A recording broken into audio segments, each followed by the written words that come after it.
नमस्कार। आज की समीक्षा में आपका स्वागत है, आपका बहुत बहुत स्वागत है।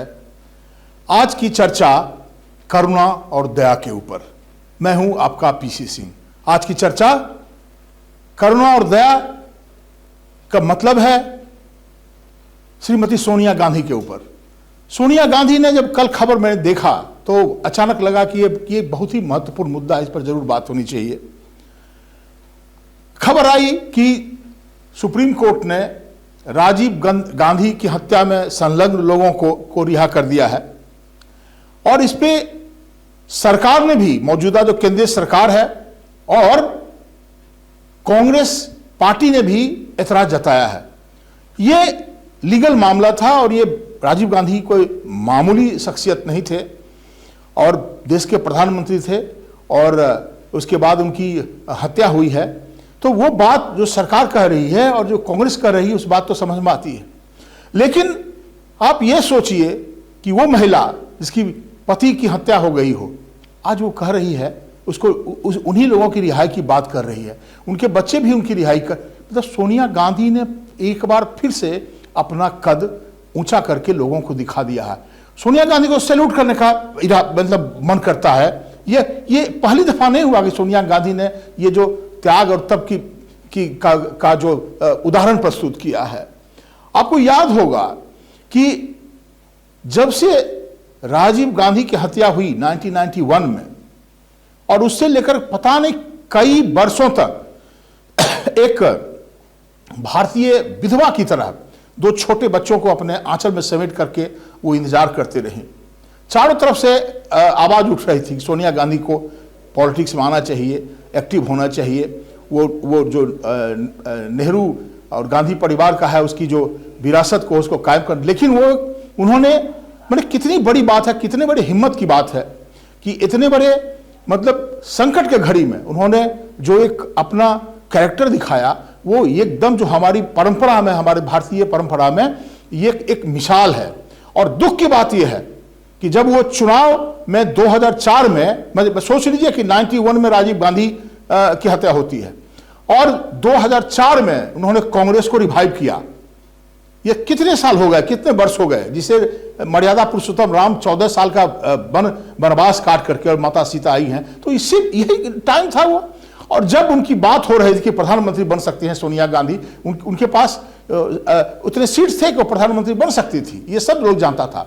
दक्षिण भारत में जब उन्होंने कहा कि मैं नहीं बनना चाहती हूं, तो दक्षिण भारत में तो लोग आत्मदाह करने के लिए थ्रेट कर रहे थे और कई लोगों ने किया भी। लेकिन सोनिया गांधी ने कहा कि नहीं, ये कौन ऐसा व्यक्ति है जो बताए कि प्रधानमंत्री का पद आए और उसको कह दे कि नहीं, हमको स्वीकार नहीं है। तो यह सोनिया गांधी का दूसरा एग्जाम्पल है जो सबको हतप्रत करके रख दिया। सोनिया गांधी एक जो ऐसी महिला, जो भारतीय महिला, जो भारतीय परंपरा का माने बेमिसाल उदाहरण है।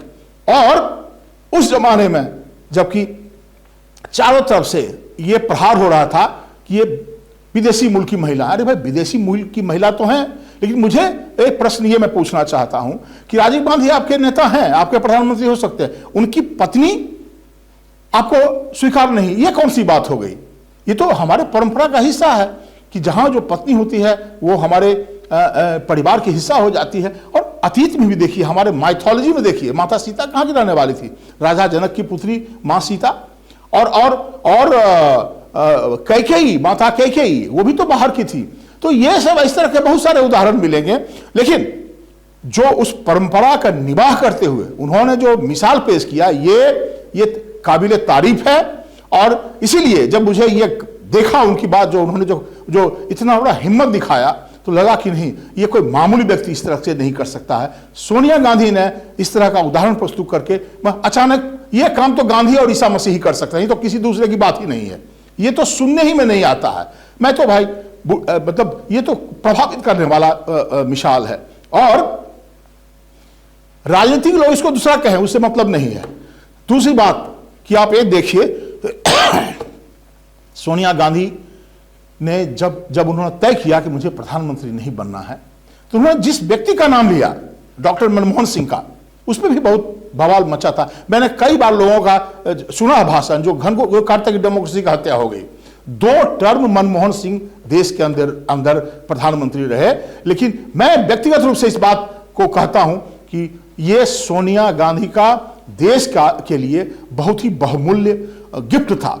मनमोहन सिंह ने अपने 10 साल के प्रधानमंत्री के काल में जो उन्होंने देश के सामने जो उदाहरण प्रस्तुत किए, व्यक्तिगत रूप से मनमोहन सिंह, यूपीए 2 में बहुत सारी चीजें आई जो उनके सरकार, चूंकि उनका कंपल्सन था, उन सपोर्ट पे वो चल रहे थे, लेकिन जो 2 चीज उन्होंने करके दिखाया, सबसे पहले तो इकोनॉमिक रिफॉर्म्स और दूसरा जो उन्होंने न्यूक्लियर डील किया अमेरिका के साथ, और भी कई उदाहरण है।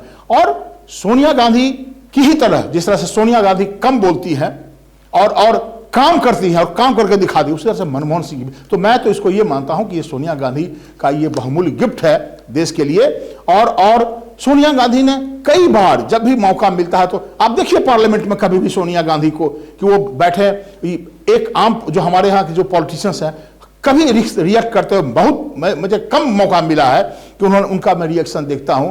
और तरह तरह का आक्रमण हो रहा है कांग्रेस के ऊपर, फिर भी वो जो एक सादगी और एक जो परंपरा का निर्वाह करते हुए सोनिया गांधी ने जो उदाहरण प्रस्तुत किया है, वो एक बार फिर काबिल तारीफ है। और मैं अंतिम बात आपको कह के जाना चाहता हूं कि सोनिया गांधी जैसी व्यक्ति जब तक इस कांग्रेस का नेतृत्व कर रही हैं, तब तक कांग्रेस को कोई मुश्किल है उसको मतलब पराजित करना। उसको आप हरा सकते हो, लेकिन वो देखिए आज भी किसको क्रेडिट जाता है कि आज भी जब कांग्रेस का बुरा हाल हो गया है, तो इस देश का जो विपक्ष का सबसे बड़ी पार्टी है। तो इन्हीं चंद शब्दों के साथ मैं आपकी आज की बात यहीं पर खत्म करता हूं, और फिर जब अगली बार मिलूंगा तो मैं किसी और मुद्दे पर बात करूंगा। धन्यवाद।